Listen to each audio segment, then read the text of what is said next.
నమస్తే. ఆంధ్రప్రభ భక్తికి స్వాగతం. నేను మహాలక్ష్మి. ఈరోజు మనతో పాటు ఆస్ట్రాలజీ వాస్తు ప్రముఖ పండితులు నానాజీ పట్నాయక్ గారు ఉన్నారు. వారితో మాట్లాడదాం. గురుగారు నమస్కారం అండి. శ్రీమాత్రే నమః.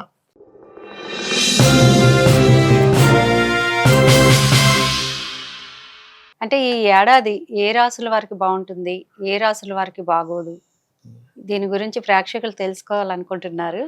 హ్యాపీగా చెప్పాలి అంటే ఒకటేనండి, ఎప్పుడు కూడా మనకి శాస్త్రాల్లో ఉన్నటువంటిది ఏమిటి అంటే శని, గురువు, రాహుకేతులు ప్రధానంగా తీసుకుంటాం సంవత్సర ఫలితాల్లో. ఇప్పుడు మనకి నెక్స్ట్ రాబోయేది ఆంగ్ల నూతన సంవత్సరం ఎలాగో ప్రారంభమైంది కాబట్టి నెక్స్ట్ మనకి తెలుగు సంవత్సరం ఉంది కాబట్టి అందులో మనం రాశి పరంగా తీసుకుంటే ఇక్కడ ఏంటంటే ఏ విషయాలకి బాగుంటుంది, ఏ విషయాలకి జాగ్రత్తగా ఉండాలి. ప్రతి రాశికి ఉంటుంది అది. ఒక రాశి వారికి కంప్లీట్ గా బాగోదు అనుకోవడం తప్పు, ఒక రాశి వారికి అద్భుతంగా ఉంది అనుకోవడం కూడా తప్పే. ఎందుకంటే నేను చాలా ఉదాహరణలు కూడా చూపించాను. ఏళ్ళనాటి శని నుండి కూడా బాగున్న రాసులు చాలా ఉంటాయి. అయితే ఇక్కడ ఏంటంటే వాళ్ళ పర్సనల్ చార్ట్ లో దశాభుక్తి అంతరాలు ఉంటాయి. భుక్తినాథులు బాగున్నాడు, మహాదశ అద్భుతమైన మహాదశ నడుస్తుంది, ఏ ఏళ్ళనాటి శని ఏమీ చేయవు. కాకపోతే ఎంతైనా గోచార ఫలితం అనేటువంటిది ఒకటి ఉంటుంది కాబట్టి గోచారంలో ఎటువంటి ఫలితాలు రానున్నాయి, ఎలాంటి ఫలితాలు జరగనున్నాయని చూసుకోగలగాలి. మేషం నుంచి తీసుకుందాం అనుకోండి, ఏళ్ళనాటి శని నడుస్తుంది. కొంచెం వీళ్ళు ఈ సంవత్సరంన్నర పాటు కొంచెం వీళ్ళు ఇన్వెస్ట్మెంట్స్ చేసే విషయంలోని నిర్ణయాలు తీసుకునేటప్పుడు కొంచెం జాగ్రత్తగా ఉండాలి మెయిన్గా. కాకపోతే ఇప్పుడు మనకి దశమంలో అధిక గ్రహాలు, జనవరిలో ఫిబ్రవరిలో లాభంలో అధిక గ్రహాలు కాబట్టి 1-2 months కొంచెం ఉద్యోగ వ్యవహారాలు వ్యాపారాల్లో బాగానే ఉంటుంది. కాకపోతే వీళ్ళకి ఏంటంటే జూన్ వరకు కొంచెం ఏదైనా ఒక అగ్రిమెంట్స్ రాసుకునేటప్పుడు అది కొంచెం జాగ్రత్తగా ఉండాలి. జూన్ తర్వాత ఏదైనా ప్రాపర్టీస్ తీసుకోవడానికి బాగుంటుంది. అదే వృషభం అనుకోండి, లాభశని మంచివాడే, ప్రాబ్లం ఏం లేదు. రెండులో గురువు ధనాన్ని ఇచ్చే కారకుడు కాబట్టి గురువు యొక్క స్వరూపం కొంత మారింది కాబట్టి ఇక్కడ ఏదైనా ప్రాపర్టీస్ తీసుకునేటప్పుడు కాస్త చూసుకొని తీసుకోవాలి. 4లో కేతు ఉన్నందుకు ఎవరితో ఫ్యామిలీ బిజినెస్ విషయాల్లో కొంత జాగ్రత్తగా ఉండాలి. ఇక మిథునం వారు దశమంలో శని ఉన్నాడు, లగ్నంలో గురువు ఉన్నాడు అండ్ భాగ్యంలో రాహు ఉన్నాడు కాబట్టి కొంచెం పితృదేవత ఆరాధనలు ఎక్కువగా చేస్తూ వర్క్ స్ట్రెస్ ఎక్కువగా ఉంటుంది. సర్వసాధారణంగా కూడా ఏంటంటే గురువు ఎప్పుడైతే మనకి మిథున రాశిలో ఉన్నాడు, మీరు ఎనీ హాస్పిటల్కి వెళ్ళండి, బ్రెయిన్ రిలేటెడ్ స్ట్రోక్స్ ఎక్కువ అవుతుంటాయి. కాబట్టి వీళ్ళు మిథునం వాళ్ళు కొంచెం ఓవర్ స్ట్రెస్ అయ్యేవి చేయకూడదు, అది ప్రధానంగా తీసుకోవాలి. ప్లస్ 3లో కేతు ఉన్నాడు కాబట్టి ధైర్య సాహసాలను ఇస్తాడు కానీ అగ్రిమెంట్ చేసేటప్పుడు చూసుకొని చేయాలి. ఇక కర్కాటకం వారికి కనుక చూసుకుంటే అష్టమ రాహు కాబట్టి వాహనం మీద వెళ్ళేటప్పుడు జాగ్రత్తగా వెళ్ళాలి. ఈ ధనం ఏ రూపంలో మీకు డబ్బులు వచ్చినా సరే గణపతిని తలుచుకొని మీరు ఖర్చు పెట్టడం, గణపతిని తలుచుకొని తీసుకోవడము, వచ్చిన ధనాన్ని గణపతి దగ్గర ఇంట్లో పెట్టినట్లయితే మీకు ధన సంబంధించిన విషయంలో ఇంకా గ్రోత్ ఉంటుంది. అలాగే తండ్రి గారి ఆరోగ్య విషయంలో కూడా కొంత జాగ్రత్తగా ఉండాలి, ఎందుకంటే 9వ స్థానంలో శని ఉన్నాడు కాబట్టి.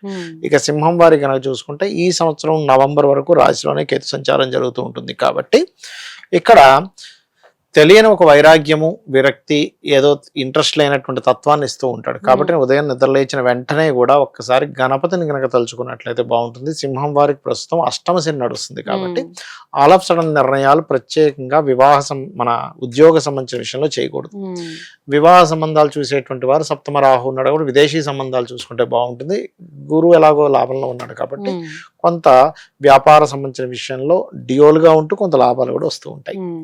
ఇక కన్యవారికి గనక చూసుకుంటే ఇక్కడ సప్తమ శని కాబట్టి ఏంటి వివాహ సంబంధించిన విషయంలో కొంచెం లేట్ అవుతూ ఉంటుంది. 12వ స్థానంలో కేతు ఉన్నాడు. వివాహ జీవితం విషయంలో కూడా కొంచెం డిస్టర్బెన్స్ వస్తుంటాయి. అలాంటప్పుడు వీరేంటి గణపతి ఆలయానికి వెళ్ళడం, సర్వసాధారణంగా వీరేంటంటే కొంచెం వెంకటేశ్వర స్వామిని ఆరాధిస్తే మంచిది. ఉద్యోగ అవకాశాలు కూడా చక్కగా వస్తాయి.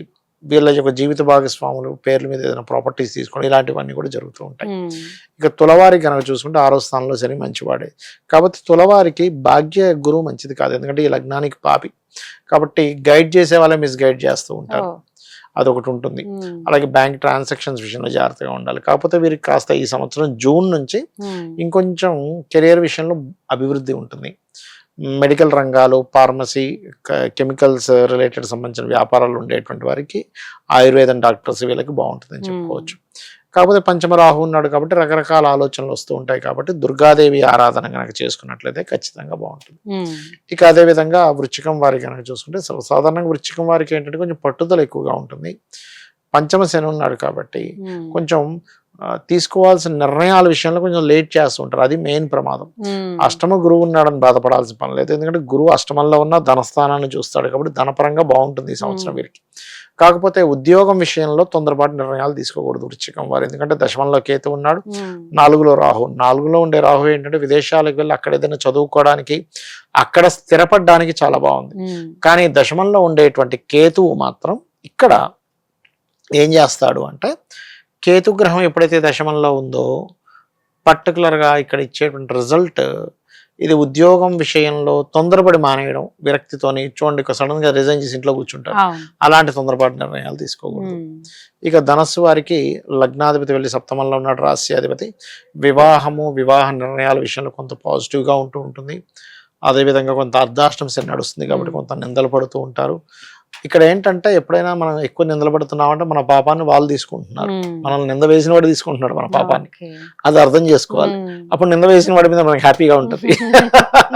పుణ్యక్షేత్ర దర్శనాలు చేస్తుంటారు ఇప్పుడు కూడా భాగ్యంలో కేతు ఉన్నందుకు.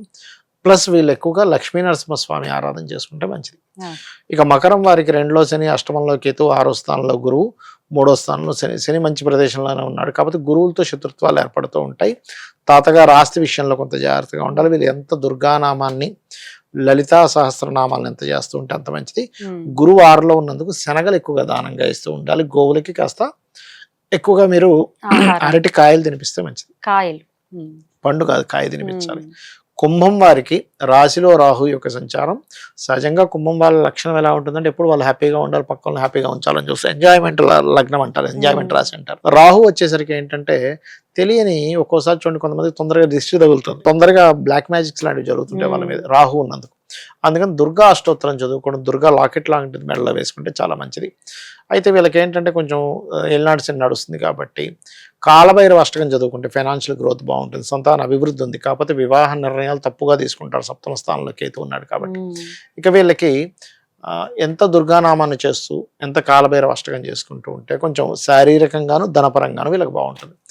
ఇక మీనం వారికి కనుక తీసుకుంటే రాశిలో శని సంచారం కాబట్టి ఏలినాటి శని నడుస్తుంది. గురువు 4లో ఉన్నాడు, 6లో కేతువు, మనకి 12వ స్థానంలో రాహు. 12వ స్థానంలో ఉండే రాహు విదేశీ యోగాల్ని ఖచ్చితంగా ఇస్తాడు ఇక్కడ.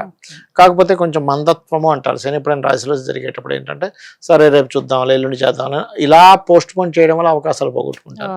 సో ఆ విషయంలో వీళ్ళు కంట్రోల్గా ఉండాలి. 4లో గురువు ఉన్నందుకు ఏంటంటే ఎగ్జాంపుల్ ఒక 50 లక్షలు పెట్టి ఇల్లు కొనుక్కోవాలనుకునే వ్యక్తి లేదు ఒక 4 కోట్లు పెట్టి కొందాం అని ఓవర్గా తీసుకుంటాడు ప్రతిదీ కూడా. ఓ 10 లక్షల కారు విషయంలో లేదు 10 లక్షలు ఎందుకు, ₹1,00,00,000 కారు కొందాం అంటే ఏంటంటే గురువు ఇస్ ఎక్స్పాన్షన్ అనమాట. అందుకని ఏమవుతుంటుందంటే ఆ రకంగా కొంచెం ఉన్నదానికంటే ఎక్కువ పెట్టుకోవడం, దాని ద్వారా కొంత స్ట్రెస్ అవుతూ ఉండడం జరుగుతూ ఉంటుంది. డైలీ లైఫ్ కారక స్థానంలో కూడా కేతు ఉన్నందుకు ప్రతిదీ ఏదైనా స్టార్ట్ చేయగానే ఏదో ఆటంకం రావడం జరుగుతూ ఉంటుంది. కాబట్టి రాజరాజేశ్వరి అమ్మవారి ఆరాధన, గణపతి ఆరాధన చేస్తూ కరెక్ట్గా మన బడ్జెట్ ఎంత ఉంది, మనం ఎంత పెడుతున్నాం. ఒక్కోసారి చూడండి ఏమవుతుంది, ఒక 20 లక్షలు ఉన్నాయి, ఇల్లు స్టార్ట్ చేస్తాడు, ఎవరో ఇస్తారులే అనుకొని తీరా మొత్తం స్టార్ట్ చేసి పిల్లలు లేపేసరికి డబ్బులు ఇవ్వరు, అదే డబ్బులన్నీ అక్కడ అయిపోతుంది. సో ప్రాపర్టీ తీసుకునేటప్పుడు ఎడ్యుకేషన్ రిలేటెడ్ సంబంధించిన విషయాల్లోని పర్ఫెక్ట్గా ప్లాన్ చేసుకోవాలి. కాకపోతే ఈ సంవత్సరం వీరికి ఏంటంటే కొంచెం విదేశాలకు వెళ్ళాలనుకునేటువంటి వారికి చాలా బాగుంది. కాకపోతే ఏలినాటి శని నడుస్తుంది కాబట్టి ఓం అనాకలిత సాదృశ్య చుబుక శ్రీ విరాజితాయ నమః అనే మంత్రం చేసుకుంటే బాగుంటుంది. ఓకే గురువు గారు, రాసులు, వాటికి సమస్యలు, వాటి పరిష్కారాలు చాలా చక్కగా వివరించారు. నమస్కారం. శ్రీమాత్రే నమః.